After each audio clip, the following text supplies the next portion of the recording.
Should you be buying right now? Let's talk about it.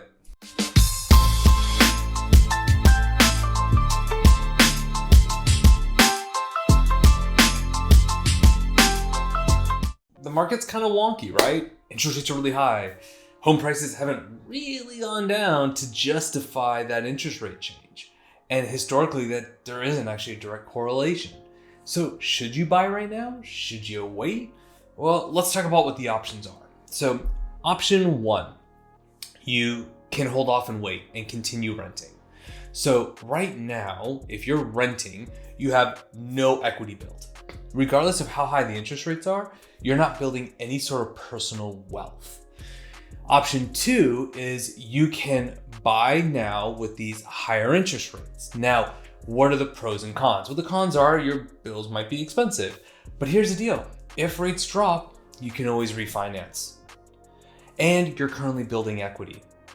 And you can house hack, so you can rent by the room or rent out a second unit to help offset those costs. Then as things become more affordable, you can start changing your lifestyle. I'm a perfect example of that. When my wife and I bought our house, built everything out with the FHA 203K loan, we were broke because things cost more than they expected. The timeline was insane. So what did we do? We moved into our ADU. We lived there for 2 years. We refinanced twice, got our savings built up, put ourselves in a better position. Now we live in the main house, no roommates. We do have the ADU rented out because why not? But if my tenants decided to move out or whatever the case may be, it's like we could turn that into another home office, room, whatever, right? I think people tend to forget that real estate's over the long game and nothing is forever. So those are really your two options. You can decide. If you're looking at it from an investment perspective, if you're buying your first rental, whether it's here in Los Angeles or Ventura County or in out of state, you just have to make the numbers work for you, right? So you need to then to say, okay, I'm gonna write a lower offer because these interest rates are higher. It just is what it is. Or you ask the seller to buy down the interest rate to make the numbers work.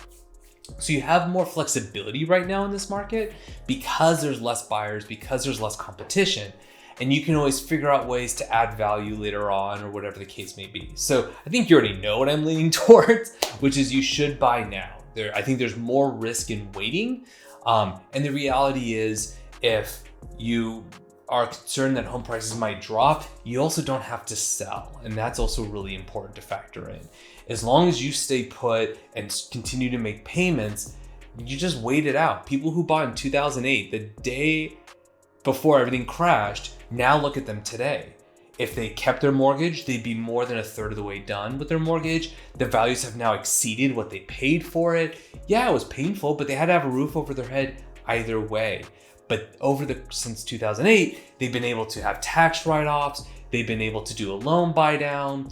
All these different things have been able to happen because they owned and they just stuck it through. So love to get your thoughts. Don't forget to like this. Follow me, subscribe wherever you're watching this. Comment below your thoughts. I'll talk to you soon.